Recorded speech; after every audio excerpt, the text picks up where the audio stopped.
ನಿನ್ನ ಮಾತ ಕೇಳಿ ತಂದಿನ ಗಾಡಿ ಎಲ್ಲಾರ ಅಡ್ಡಾಡ ಹೋಗು ನಾಡಿ ಮೇಕಪ್ಪ ಮಾಡ್ಕೋತೀನಿ ಸ್ವಲ್ಪ ತಡಿ. ನೋಡಿ ಆಕಿನ ಮಾತು ಗಾಡಿ ತಂದನಂತ ಎಲ್ಲರೂ ಹೊರಗೆ ಹೊರಗಾಡ ಹೋಗಿ ಮೇಕಪ್ ಮಾಡ್ಕೋತೀನಿ ನಿಂದ್ರಂತ.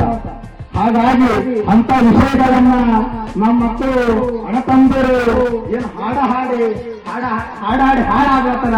ಅದಕ್ಕಾಗಿ ಇವತ್ತಿನ ದಿನಮಾನಗಳಲ್ಲಿ ನಾವು ಎಂತ ಹಾಡ್ಬೇಕಾಗಿದೆ ಅಂತ ನಾನು ಹೇಳ್ಕೊಡ್ತೀನಿ.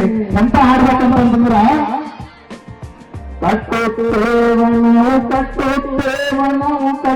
ಕಟ್ಟುತ್ತೇವ ಒಡದ ಮನಸ್ಸುಗಳ ಕಂಡ ಕನಸುಗಳ ಕಟ್ಟುತ್ತೇವ ನಾವು ಮನಸ್ಸು ಕಟ್ಟುತ್ತೇವ.